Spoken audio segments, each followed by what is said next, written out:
If Mr. Biden loses and Mr. Trump wins, this opinion also helps Mr. Biden. He can't be prosecuted if Donald Trump's folks try to take something out of context and prosecute. Not for an official act, not for a core constitutional responsibility. That was Katie Tur of MSDNC with some Democrats. Well, this could be real good news for President Biden, because if Trump wins and comes in and Biden is gone, then Trump won't be able to gin up fake charges and put Joe Biden on trial. They're already there at MSNBC. Hey, what about presidential immunity? So I guess they believe that he's committed a lot of crimes, which would make sense. Speaking of which, I just barely mentioned a couple of minutes ago, former Trump advisor, White House advisor Steve Bannon, to begin serving his prison sentence today, because communists always put their political enemies in prison. In all communist countries, this is common practice. Amazing stuff. And Steve Bannon is scheduled to report to prison Monday, that's today, to start a 4-month prison sentence over his contempt of Congress charges. Hunter Biden is in contempt of Congress, and he's at the White House. He was at Camp David over the weekend. He's got hookers and coke, and he's drinking somebody else's liquor. I'm just assuming, but I'm pretty good at assuming. The Supreme Court rejected Steve Bannon's emergency appeal last week to delay his prison sentence, upholding Monday's deadline for the one-time advisor to former President Donald Trump. And he must report to prison today. I believe it's Danbury, Connecticut. He will be reporting federal prison in Connecticut to serve his contempt conviction for defying a subpoena from a congressional investigation into the January 6, 2021 attack on the Capitol. What about the June 2020 attack on the White House that forced the evacuation of the president? The first family set the church of the presidents on fire. Who's going to prison for that? Oh, yeah, nobody. Pretty amazing times we're in. 2 tiers of justice, 2 different systems of justice, no equal justice under law, as is inscribed above the entrance to the Supreme Court. He was convicted on 2 counts of contempt of Congress in 2022 for defying a subpoena from the House committee, that lynch mob committee with Lynn Cheney and all that stuff, Liz Cheney, all that stuff, and the House committee investigating the attack. How about all the hundreds of attacks on courthouses and police stations and the White House and all of that stuff, the thousands of injured police? Steve Bannon was allowed by a federal judge to delay his sentence by about 2 years as he was appealing the case. However, a federal appeals court upheld Bannon's conviction in May. Judge Brad Garcia, writing for the three-judge panel of the District of Columbia Circuit Court of Appeals, said, witness cannot defend against a contempt of Congress charge based on an affirmative defense that they were able but failed to. What? Now, that means that since they don't say, Brad Garcia, I should look up Brad Garcia, because he's going to be a Biden or an Obama appointee. But whenever the news media doesn't say he's, a Trump appointee, then he's always a Democrat. They always like to point out if he's a Trump appointee, but if he's a Biden appointee, Brad Garcia, or an Obama appointee to the court, then they just don't mention it. That's the rule. That's a journalistic rule. I think it's in the AP style book. May 2023. That Brad Garcia was appointed to the court, so he's a Biden appointee. So they got Biden judges putting Trump officials in prison and ruling against them. It's a third world thing. You wouldn't understand.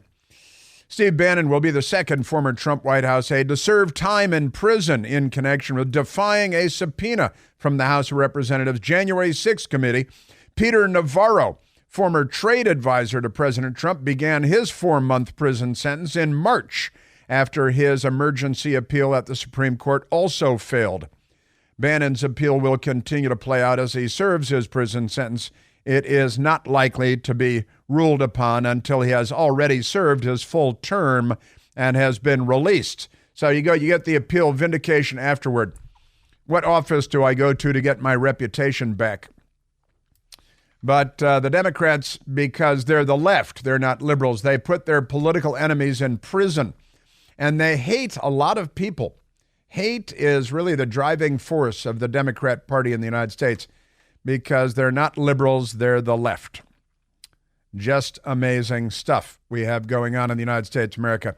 Now, you have some more MSDNC talking about the Supreme Court ruling on presidential immunity. And at MSDNC, of course, they're very angry. They're very, very angry about this. And they have, as one of their legal experts, they've got an Obama guy named Andrew Weissman, who is a former federal prosecutor, and he was the general counsel at the FBI during Barack Obama under Robert Mueller.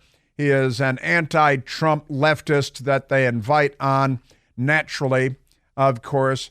And he was for 10 years, 11 years, assistant U.S. attorney. So Justice Department. And now he's just a crooked Democrat who goes on to say ridiculous things on MSDNC about how, the Supreme Court is wrong. There's nothing in the Constitution about presidential immunity. This is a terrible decision if you think that presidents should be treated like anyone else. And this is made up by the court whole cloth. This is not in the Constitution. It's not in the Constitution. Well, there's like a 46-page ruling that maybe you should take a look at before you. But that's it. Never mind that. It's a Democrat thing. You wouldn't understand. Yes, sir. He was appointed to an earlier post by George W. Bush, Weissman, as a matter of fact. But, then kept rising, Barack Obama, and now MSNBC. What more do you need to know, right? And there's one more from MSDNC. No more from MSDNC? Okay, we got that going. All right, hey, we've got somebody on the line who is actually, I think he's going by, but he just went by the Supreme Court, the United States Supreme Court, because, it's a small town, Washington. And Greg, who lives in Greenbelt, just went by the Supreme Court. Greg, you're on the Chris Plant Show. What'd you see down there at the Supreme Court? I saw two small groups of protesters. One looked like there was two, and maybe the other one three, and then about 150 media. And really, it was that small? I thought I saw on the TV maybe a dozen or so protesters, but they're crazy people. What do you go protest in front of the Supreme Court when decisions are coming down? What kind of a nut must you be, honestly? Nothing better to do. Get a job. Get a job. So you were just driving by the Supreme Court. What? Because what? You're on your way to court or something? No, worked throughout D.C., so just passing by. I heard you talking about it. Wanted to go by and just give you a bird's eye view, and nothing there but a bunch of bird brains. So. No kidding. That is great.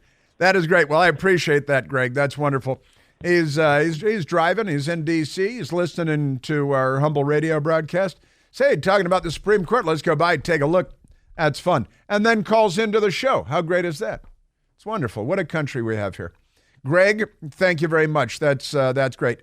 And he's got work to do. He's on his way. He's working because he's a working man. That's what working people do. Democrats, on the other hand, they're here to destroy America. They're here to ruin us. They're here to make us a non-English speaking country, a crime-ridden country with gangs from all over the world. Tens of thousands of Chinese nationals have spilled across our southern border while Joe Biden has resided in the White House. Isn't that amazing? And what does that result in? Well, it results in the murders of Laken Riley and Ruby Garcia and an endless array. You're a mother of five. kidnapped, raped, and murdered. You're a 12-year-old girl. You're kidnapped, raped, and murdered. You're a 13-year-old girl. You're just kidnapped and raped in a public park in New York City while people look on. This is all normal now, and the news media acts like there's nothing to see here, and it must somehow be Trump's fault or something like that. And then Texas Chick-fil-A confirms 2 employees killed in shooting, illegal immigrant suspect in custody. Chick-fil-A, Democrats hate Chick-fil-A because the family goes to church on Sunday. And so Democrats, the party of after-school Satan Club, they hate Chick-fil-A because they hate just about everybody.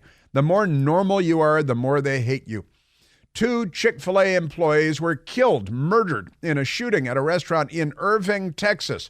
And here's the mugshot of the illegal alien, Oved Bernardo Mendoza Arqueta. And they got 4 names with a whole lot of syllables there. So the owner of a Texas Chick-fil-A confirmed that his 2 employees that were murdered on Wednesday in a shooting in Irving, Texas, and that it is an illegal alien that is in custody for the double homicide at Chick-fil-A. Just remarkable stuff. And this is Joe Biden's fault. This is your Democrat Party's fault. This is their policy, their open border policy, and screaming at you and calling you a racist. When you say, what did President Trump said, I don't think they're sending their best. Remember that?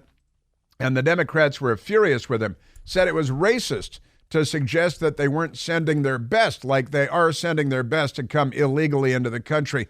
All the tattooed gang members smuggling children and abusing our system and suckling on the taxpayer teat and all of that. When Mexico sends its people, they're not sending their best. They're not sending you. They're not sending you. They're sending people that have lots of problems, and they're bringing those problems with us. And the media was furious, and that means the Democrats were furious with President Trump for saying that. And now at Chick-fil-A in Irving, Texas, our hearts are broken by the tragedy that unfolded inside our restaurant Wednesday. We will miss our 2 team members dearly, said the owner and operator of the Chick-fil-A. Man, oh man. And, now they've got the funerals, and then they've got the illegal alien who is in custody, Oved Bernardo Mendoza Arqueta, 37-year-old, now double murderer, illegal alien. And the Democrat Party would scream at me and tell me to shut up and call me a racist for reading his name out loud, because the Democrat Party, the party of standing in schoolhouse doors, the party of Jim Crow, the party of killing 400 out of every 1,000 black unborn babies. You know how they are. Amazing stuff. Also, out of Texas, Biden administration flying migrants deported by Trump back into the U.S., flying them now. They don't even have to walk. The Biden administration is here to make the United States of America unrecognizable, to destroy the United States of America. Barack Obama, the fundamental transformation of America, warning us that we better learn Spanish because they've got plans for us. But listen to this. The Biden administration alarms immigration officials by reversing deportations of Cameroonians. Cameroonians. Where is a Cameroonian from, Michael? Well, they're from Cameroon, of course. Cameroon. We met at the Student Council in Cameroon. That's it. The Biden administration is flying previously deported Cameroonians whose asylum claims were determined to be invalid back into the United States. According to interviews with Immigration and Customs Enforcement staff and internal agency memos reviewed by the Washington Free Beacon, actually reporting the news, and Joseph Simonson reporting real news at the Washington Free Beacon. The program, which has not been announced to the public, appeared to be in response to a February 2022 Human Rights Watch report. That's a gay group, by the way. Human Rights Watch is a gay group. The Human Rights Watch, that's the human rights, that's the other human rights thing. About dozens of Cameroonians deported between 2019 and 2021, and then allegedly mistreated by their government in Cameroon. An estimated 80 to 90 Cameroonians were deported during that period. So the Biden administration is flying them back into the United States because they wanted to be illegal aliens. Dang it. They're going to, make sure that they get everything we have to offer in the United States. The Democrat Party is not on our side. They're the enemies of the United States and of civilization itself. Also, I've got an update for you on the illegal alien mob that attacked our Border Patrol people at El Paso. The El Paso crossing violently attacking the Border Patrol. There is an update, a Biden update on them, too. That's coming right up. Nengue Mboko from Cameroon. Do you remember me? It's Lionel Joseph. Okay, let's go to the telephones, Michael. And I got lesbians beating each other up in New York and peeing on each other, and so that's men in San Francisco. And we've got more Joe Biden and stuff. Let's go to Donna. Let's go to Donna calling from Greenville, South Carolina. Donna, you're on the Chris Plant Show. Hey, Chris, I thought Cameroonians were like kind of coconut cookie. I think you're right. I think, the Cameroons. Yeah, that was chocolate. Hey, listen, I've got a couple questions on these decisions, and I know we have to get more details, but I think besides Trump saying be peaceful when he was doing his J6 speech, isn't Trump's J6 speech an official act? Because he is transitioning from his administration to the next one. Like, he can't just walk away. He has to officially give a transition speech. Well, it was definitely an official act as president, and Right. It was because it was January 6th, the inauguration scheduled to be held on January 20th, of course, the election already held. He was giving a speech. He was president of the United States. He did say, go make your voices heard peacefully and patriotically. And there was a large gathering of Trump supporters there. But yeah, it was an official act as a president. He was giving a speech as president of the United States, and he didn't instruct anyone to do anything illegal or unsavory at all.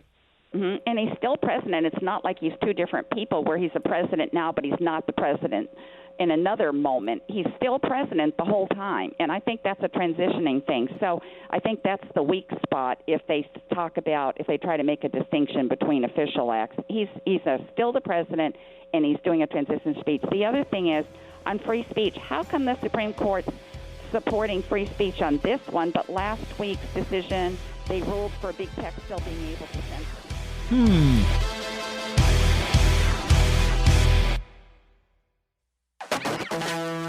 On CNN today, they brought in Manderson Pooper for the Supreme Court decisions, and they brought in Jake Tapper, too, who's a former Democrat Capitol Hill staffer.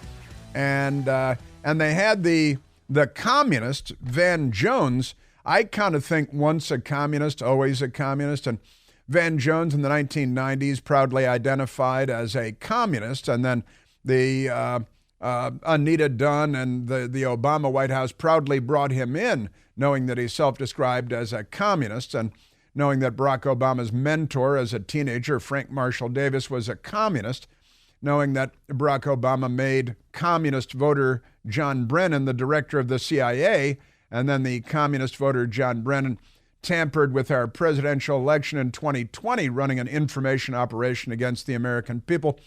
And CNN still pays the communist Van Jones, who went to Yale Law School, of course, because, it's such a racist country that he can't get a fair shake. So Van Jones responding, and again, keeping in mind, what's that guy's name, Nicholas Roski or something, that was arrested in front of Brett Kavanaugh's house, came to Washington with guns and magazines and kidnapping tools and burglary tools to murder 3 Supreme Court justices. And of course, the Lizard King, Chuck Schumer, screaming and threatening Supreme Court justices in front of the Supreme Court. When these guys don't dominate the power structure, they become mentally unhinged and dangerous. And here is Yale Law School graduate and communist Van Jones being paid, $1 million by CNN or whatever. I think the Supreme Court is hurting itself There was, I believe, a way to come to a better outcome, a quicker outcome, an outcome that better balanced the interests here. What I think people are going to take away from this, Donald Trump has a Supreme Court that will let him do whatever he wants to, and that is terrifying. Donald Trump doesn't have a Supreme Court. The United States of America has a Supreme Court, and it's a beautiful and ingenious system of allowing presidents to pick, and the tide ebbing and flowing on the Supreme Court is ingenious, and the way that it works is wonderful. Now, they don't have the majority right now, and that's why they're having this power panic to go with their gender panic. And Van Jones, communist, Donald Trump has a Supreme Court, let him. It's not really about him so much. It's about presidential authority and all of that, you know. But that's Van Jones, and they are a sick, angry, bitter, demented, resentful, power-drunk bunch. And honestly, you got a Bernie Sanders volunteer that shows up with a rifle at a baseball practice in Alexandria, Virginia, and shot Congressman Steve Scalise and nearly murdered him. You got another would-be mass murdering Supreme Court would-be assassin showing up outside Brett Kavanaugh's house, fortunately being arrested by, the law enforcement people the Democrats want to defund, that they demonize, that they throw in jail for arresting criminals, and then they stab them over and over again in jail. You're a Democrat party. All right, let's take a phone call, maybe even two phone calls, and then I want to get this lesbians beating each other up in New York, because what's more fun than that? Let's go to Mike calling from Chattanooga, Tennessee. Michael, you're on the Chris Plant Show. Hey, Christopher, good to talk to you, boss. Just to kind of echo your last caller from South Carolina, the question now becomes whether or not Trump has full immunity, which the Supreme Court says he does have during his presidential duties. That's right, while carrying out official acts. Yeah. Correct. And I would argue, as it was, he believed, as millions of us do, that the election had been tainted, tampered, trampled on, and urinated on, just to kind of segue here. Uh-huh. As president, he was sworn to defend our Constitution and to defend our right to vote and speech and everything else. Now, barely perhaps, but he was still in office, and this was the last act of his administration. And I would firmly argue that it was official, case closed, and Trump wins. Now, I want to hear from Alan Dershowitz and Jonathan Turley, and they're not exactly, on the hard right. They're just constitutionalists. That's right. I believe they'll go the same way. What say you, my favorite recovering journalist? No, look, and you're right about Dershowitz and about Turley, and they both identify as Democrats, and yes. But they're honest legal scholars and professors, and I respect their views on these matters. Absolutely. Now, I wouldn't say it was Donald Trump's last act as president. It was January 6th. He was having a rally. Well, that the baton was passed, as it always is, on January 20th, and he was having a rally, and he said, "Let your voices know. Petition the government. A right to free speech. A right to assemble peaceably." And he said, peacefully and patriotically. And he didn't incite anything negative, hostile, violent, or otherwise. But the lynch mob, the Democrat Party, which had been rioting across the country for 2 years at that point, because St. George Floyd of fentanyl, who died of heart failure while being arrested, and that's one of the police officers I mentioned that they threw in prison, and he was stabbed 22 times. Officer Derek Chauvin stabbed 22 times in prison by a Democrat trying to murder him. He barely survived, and the news media didn't care about that, and the Democrats didn't care about that, but I repeat myself. And President Trump has a right to have a political rally, and Americans have a right to petition their government, a right to peaceably assemble. And, to the extent that didn't happen, that there were assaults on police, then you hold the people accountable. But we didn't do that for the hundreds and hundreds of riots where literally thousands of police were injured, including the 3-day siege of the White House in 2020 that ended on, I think, June 1st, and the president was evacuated along with the first family, and nobody went to prison for that. Isn't that amazing?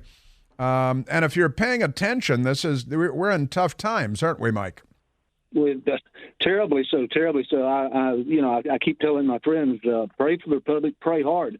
What the left is really concerned about now, I think, what they really dread is that, at least on occasion, the Supreme Court does rule on the side of the Constitution. I think that scares the living hell out of them. You're absolutely right about that.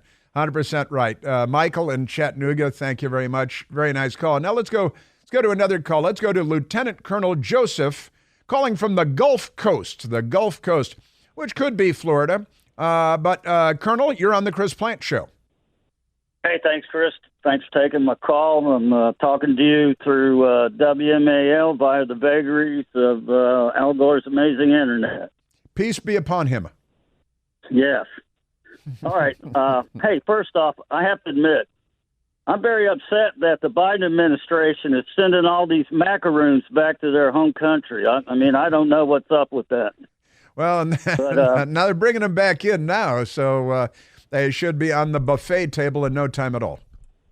All right, but now, truthfully, my purpose of my call is to talk about the SCOTUS decision. Now, I haven't read it. I've just been listening to the talking heads. Uh-huh. So some of the more important people on Fox News have said that the president has presumptive immunity. And I agree with that. And I mean, after all, why doesn't President Trump have an opportunity to complain about election results like every stinking Democrat has since Al Gore, HRC, and whoever that gal was down there in Georgia that still thinks she's governor? Stacey Abrams. Yeah, Abram, yeah. But the thing is, when I heard the dissent, Sotomayor, Kagan, and Ketanji Jackson, they said no man is above the law, and that President Trump, has committed crimes and treason. Well, he hadn't been tried for crimes and treason. Right. So I guess he's got presumptive guilt, according to the dissent on the Supreme Court. Well, that's typical of the left, isn't it? And you're right. The three lefties came down against Trump, and I think that's because Trump's name was on it.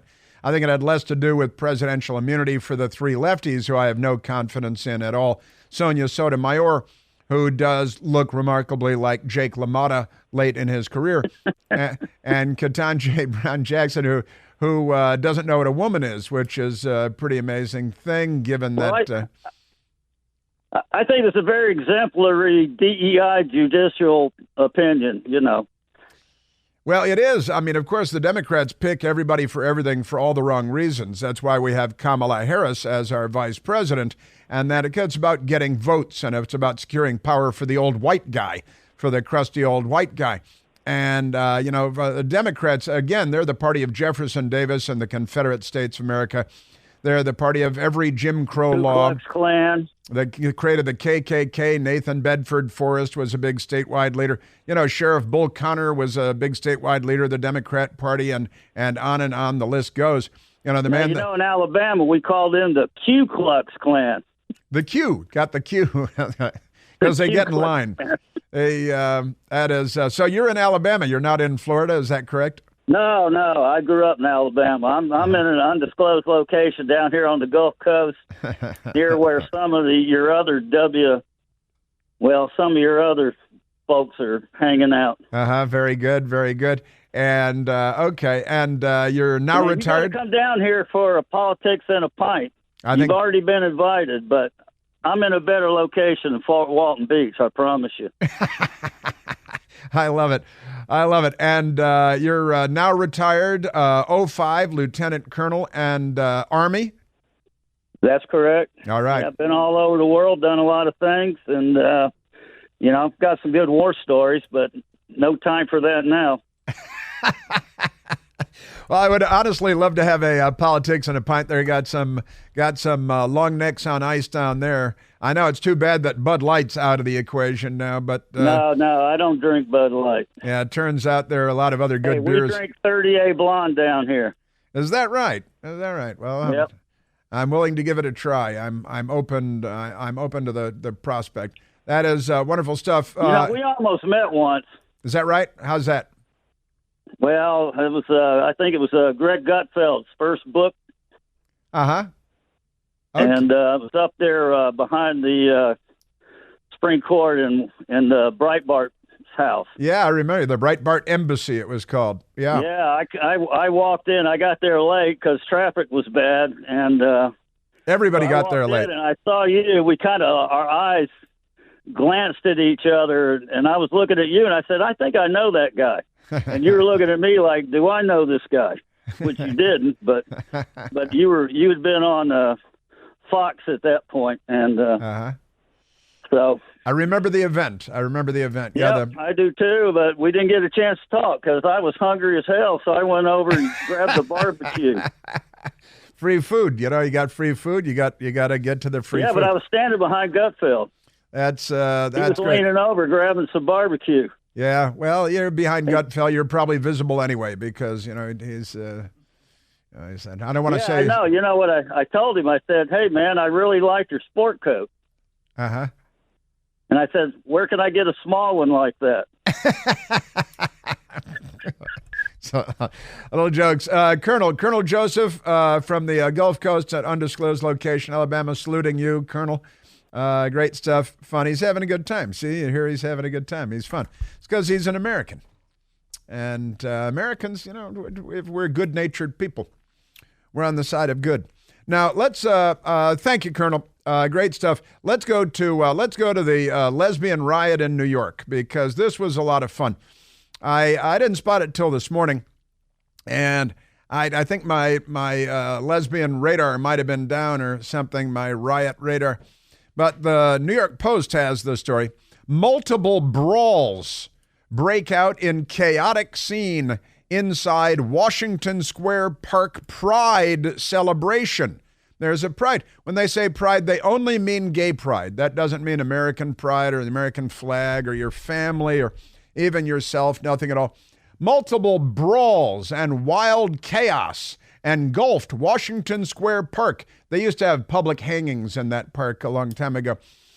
In the aftermath of New York City's Pride Parade on Sunday, as police battled to control the unruly mob of revelers. They're revelers, honestly, they are. Shocking footage shows. Video of the jaw-dropping scene shows fistfights and hair-pulling as several troublemakers turned the crowded park into their own personal boxing ring, while herds of onlookers watched with glee and even whipped out their phones to record the showdowns in Lower Manhattan. At one point, two young men threw haymakers at each other before one took a tumble to the ground. Seconds later, two women briefly took swings at each other, while a couple bystanders attempted to break up that kerfuffle. I got to tell you, it's mostly women. It's mostly black people. It is really violent. I was watching it with my best girl this morning, and I said, this is post-civilization. This is what happens after a civilization collapses. And in New York, I think civilization has pretty much collapsed. And there were women having their, black women having their extensions ripped out and having their wigs pulled off, and lots of punches being thrown and women being thrown to the ground and all sorts of anarchy. It looked like, for the most part, a WNBA game. WNBA game gone wild. It was violent. There was a lot of criminal activity, criminal assaults, people being beaten like gongs. And honestly, I was like, it's a good thing this isn't a WNBA game.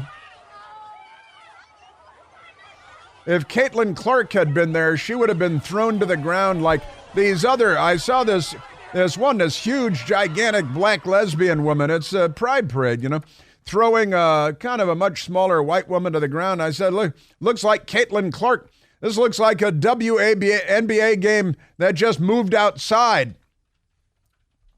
Completely nuts. But that's what they do. A lot of violence. They're Democrats. And it was the Pride. It was much more violent than the Stonewall. They still celebrate Stonewall. It was a gay club in New York. half a century ago, and the police raided the place. And they still talk about the Stonewall riot. This was more violent than Stonewall yesterday. And nobody even cares. Now it's just normal Democrat Party gay violence. At least they're happy. Fat broads and horse-faced lesbians. Oh, so much to report, so little time. The Daily Mail has alert level of several U.S. military bases in Europe is raised to second highest level after intelligence that a terrorist attack targeting facilities or personnel may be imminent. And so 4 major military bases have gone to heightened level of alert because of the radical Islamic jihadi terrorist scum who must be hunted and killed. Isn't that amazing? Also, the Fox News Channel reporting Michigan governor, Democrat, warned Biden campaign her state is no longer winnable. No longer winnable, the state of Michigan. The Democrats are going to panic and they'll be back to Joe Biden must go. Democratic Governor Gretchen Whitmer told President Biden's campaign that her state was no longer winnable after Biden's disastrous debate performance last week, Politico reported on Monday. The news arose from a call between Whitmer and Biden campaign chair Jennifer O'Malley Dillon. And so that's going to put them into another, quadrisexual panic. I can hardly even get to the San Francisco Fetish Zone Pride Parade, where a man relaxed in a little swimming pool for kids filled with human urine, and men came up and urinated on the man over and over again because Democrats are unwell. They're really not well at all.